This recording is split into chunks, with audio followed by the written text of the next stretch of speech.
அனைவருக்கும் வணக்கம். நம்ம இன்னைக்கு பார்க்க போற பாடம் என்ன 8ஆம் வகுப்புல இயல் 1 தான் பார்க்க போறோம். அதுல இன்னைக்கு ஒரு வாழ்த்து பாடல் ஃபர்ஸ்ட் பார்க்கலான்னு இருக்கோம். இயல் 1ல தமிழ் இன்பம் அந்த இதுல ஒரு வாழ்த்து பாடல் பார்க்க போறோம். என்ன வாழ்த்து? என்ன வாழ்த்துனா தமிழ் மொழி வாழ்த்து.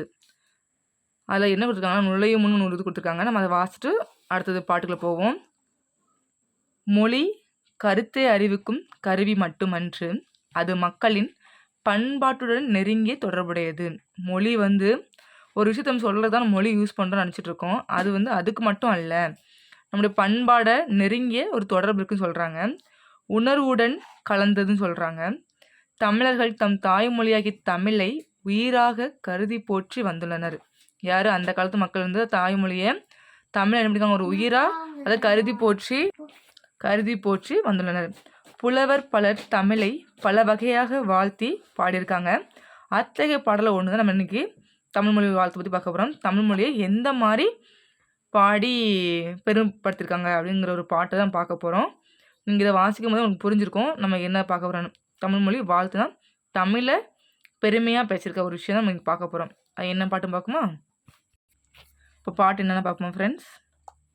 வாழ்க நிரந்தரம் வாழ்க தமிழ்மொழி, வாழிய வாழியவே, வானம் அளந்தது அனைத்தும் அளந்திடு, வன்மொழி வாழியவே, ஏழ்கடல் வைப்பினும் தன்மனம் வீசி இசைக்கொண்டு வாழியவே, எங்கள் தமிழ்மொழி எங்கள் தமிழ்மொழி என்றென்றும் வாழியவே, சூழ்களி நீங்க தமிழ்மொழி ஓங்க துலங்குக வையகமே, தொல்லை வினைத்தரு தொல்லை அகன்று சுடர்க தமிழ்நாடே, வாழ்க தமிழ்மொழி வாழ்க தமிழ்மொழி வாழ்க தமிழ்மொழியே, வானம் அறிந்த அனைத்தும் அறிந்து வளர்மொழி வாழியவே. இந்த பாட்டை எழுதுனது யாருன்னா பாரதியார். இப்போ நம்ம இந்த பாட்டுக்கு பொருள் பார்ப்போம். தமிழ்மொழி எக்காலத்தும் நிலை பெற்று வாழ்க, ஆகாயத்தால் சூழப்பட்ட எல்லாவற்றையும் அறிந்து உரைக்கும் வளமான தமிழ்மொழி வாழ்க. தமிழ்மொழி எல்லா காலத்துக்கும் நிலை பெற்று வாழணும்னு சொல்கிறாங்க. ஆகாயத்தால் சூழப்பட்ட எல்லாவற்றையும் அறிந்து உரைக்கும் வளமான தமிழ்மொழி தான் வாழ்கன்னு சொல்கிறாங்க. 7 கடல்களால் சூழப்பட்ட நிலப்பகுதி முழுவதும் தன் இலக்கிய மனத்தை பரவச் செய்து புகழ் கொண்ட தமிழ்மொழி வாழ்க. 7 கடல் என்ன பண்ணுமா, இலக்கிய மனத்தை பரவச் செய்யணும் அப்படி சொல்கிறாங்க. எங்கள் தாய்மொழியாகிய தமிழ்மொழி உலகம் உள்ள வரையிலும் வாழ்க, எங்கும் சூழ்ந்துள்ள அறியாமைகள் நீங்கட்டும்.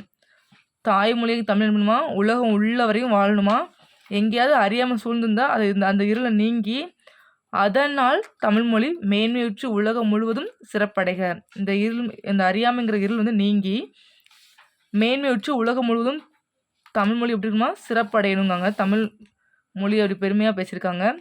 பொருந்தாத பழைய கருத்துகளால் உண்டாகும் துன்பங்கள் நீங்கி தமிழ்நாடு ஒளிர்க, தமிழ்மொழி வாழ்க தமிழ்மொழி வாழ்க, என்றென்றும் தமிழ்மொழி வாழ்க, வானம் வரை உள்ளடங்கியுள்ள எல்லா பொருண்மைகளையும் அறிந்து மேன்மேலும் வளரும் தமிழ்மொழி வாழ்கன்னு இருக்காங்க. இதுக்கான இந்த பாட்டுக்கான பொருள் இவ்வளோதான். இப்போ இதில் முக்கியமான மனப்பாட பாட்டு இந்த ஸ்டார் இந்த இதுவும் இங்கேருந்து இது வரைக்கும் தான். நீங்கள் இது வரைக்கும் கண்டிப்பாக நீங்கள் படித்து தான் ஆகணும். முக்கியமான விஷயம் இதை நீங்கள் வாசிட்டே விட்டால் நல்லது தான். இப்போ நம்ம நூல்வெளி பார்க்க போகிறோம். இந்த பாட்டை எழுதுனது யார் சொன்னோம்? பாரதியார் சொன்னோம். அப்போ பாரதியாரோட சிறப்பு என்ன, அவருடைய இயற்பெயர் என்ன, அவர் என்னென்ன பண்ணியிருந்திருக்காரு அதை பற்றி பார்க்க போகிறோம். இப்போ பாரதியார் ஒரு கவிஞராக இருந்திருக்காரு, ஒரு எழுத்தாளராக இருந்திருக்காரு, ஒரு இதழாளர், ஒரு சமூக சீர்திருத்த சிந்தனையாளர், விடுதலை போராட்ட வீரர் என பன்முக ஆற்றல் கொண்டவர் தான் யார்?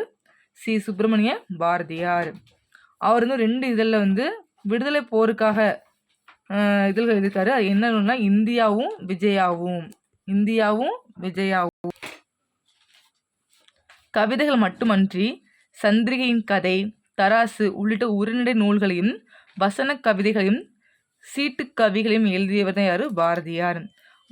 பாரதியார் பாரதிதாசன் எப்படிலாம் புகழ்ந்துக்க நம்ம பார்ப்போமா?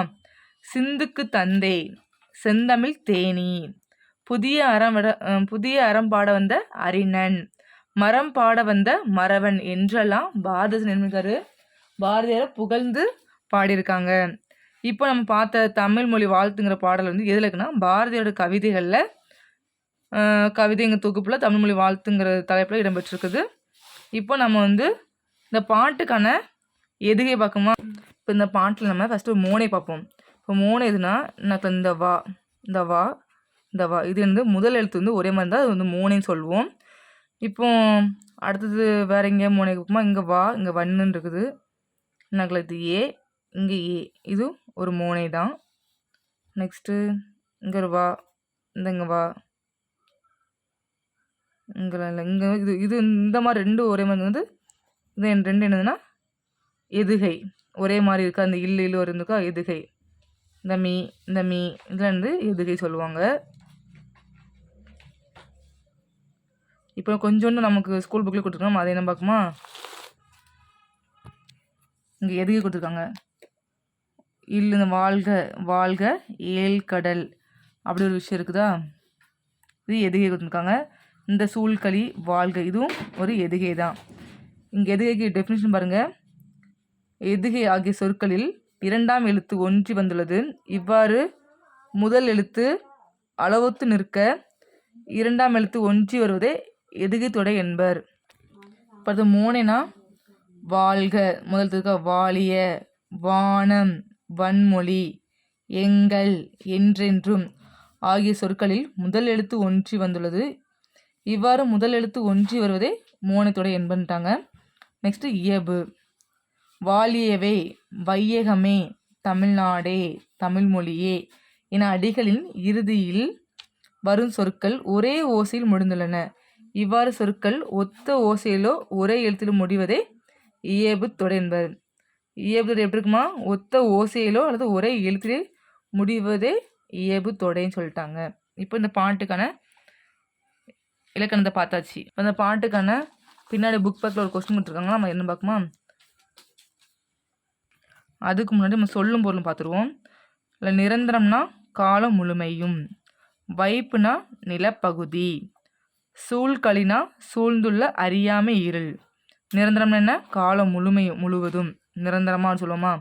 வைப்புனா என்னது நிலப்பகுதி, சூழ்களினா சூழ்ந்துள்ள அறியாமை இருள், வன்மொழினா வளமிக்க மொழி, இசைனா புகழ், தொல்லைனா நம்ம துன்பம்னு சொல்லியிருப்போம். இங்கே பழமை ஒரு விஷயம் புதுசாக இருக்குது பார்த்துக்கோங்க. வன்மொழினா வளமிக்க மொழி, இசைனா புகழ், தொல்லைனா பழமை துன்பம். இப்போ நம்ம ஒன்வேர்டு பார்ப்போம். ஒரு கொஸ்டின் பார்த்துருக்காங்க. மக்கள் வாழும் நிலப்பகுதியை குறிக்கும் சொல். இப்போ தான் முதல் நிலப்பகுதி என்ன பார்த்தோம். வைப்பு. என்றென்றும் என்னும் சொல்லை பிரித்து எழுத கிடைப்பது. அப்போ என்றென்றும்னா என்றும் என்றும். வானம் அளந்தது வானம் அளந்தது என்னும் சொல்லை பிரித்து எழுத கிடைப்பது. அப்போ வானம் அளந்தது வானம் கூட்டல் அளந்தது. அறிந்தது கூட்டல் அனைத்தும் என்பதனை சேர்த்து எழுத கிடைக்கும் சொல். அறிந்தது அனைத்தும் அறிந்த அனைத்தும் அப்படிங்கிறது அறிந்தது அனைத்தும் இதுதான் ஆன்சர். வானம் கூட்டல் அறிந்த வானம் கூட்டல் அறிந்த என்பதனை சேர்த்து எழுத கிடைக்கும் சொல் அப்படின்னா வானம் அறிந்த. ஃபர்ஸ்ட் ஒன் வானம் மறைந்த இதுதான் ஆன்சர். இதில் அவ்வளோதான். Okay, thank you. நம்ம இன்றைக்கி இந்த பாடத்தை பார்த்துருக்கோம். தமிழ்மொழி வாழ்த்து ஒரு வாழ்த்து பாடலை பார்த்துருக்கோம்.